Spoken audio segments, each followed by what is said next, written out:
Hi ha alguna relació entre col·lectius discriminats? Amb l'exposició La paradoxa de divergir per unir, l'ICO explora les connexions entre la comunitat neurodivergent i el moviment queer. Bé, jo sóc la Rebeca Quijada Combarros, de nom artístic ICO, i què faig? Faig el que vull.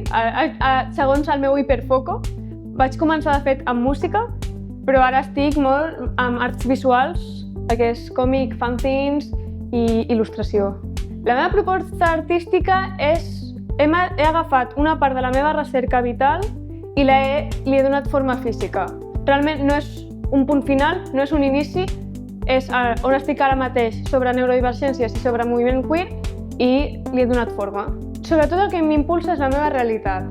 Jo de petita, a primària, deia que era feminista i amb el temps vaig descobrir que era feminista però que també formava part del col·lectiu LGTBI i altres coses que potser no m'involucren tant com és el racisme, però també estic a favor de la igualtat. Bé, en la meva exposició portaré algunes pàgines de la novel·la gràfica que he fet sobre neurodivergències, més específicament dones autistes amb altes capacitats, les pàgines més icòniques, però també portaré altres obres que faré fins l'últim moment perquè aquesta exposició forma part de la meva recerca vital.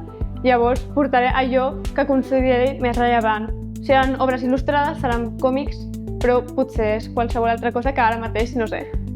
Jo fa uns anys vaig començar a expressar el meu gènere de forma una mica més andrògina i no hi vaig trobar cap relació fins que una vegada amb el meu treball de recerca, que tractava sobre dones autistes amb altes capacitats, vaig llegir un estudi força recent de fa uns parells d'anys que parlava sobre que les dones autistes moltes vegades presenten una expressió de gènere més fluida o andrògina. I llavors vaig trobar aquesta relació que jo no hi havia pensat, però mentre vaig fer entrevistes i vaig parlar amb més gent, també neurodivergent, vaig veure aquesta connexió. I vaig dir, això s'ha de parlar més. Jo diria, de fet m'ho van dir a mi, però el meu consell és fes el que creguis necessari i si ho deixes a mitges, ho deixes a mitges. Perquè jo vaig començar amb la música, tinc la bateria elèctrica a la meva habitació, no la faig servir, però són els meus inicis. Llavors, has de saber d'on vens i si no ho tens acabat, no has de seguir sempre pel mateix camí. Si vols canviar, canvia.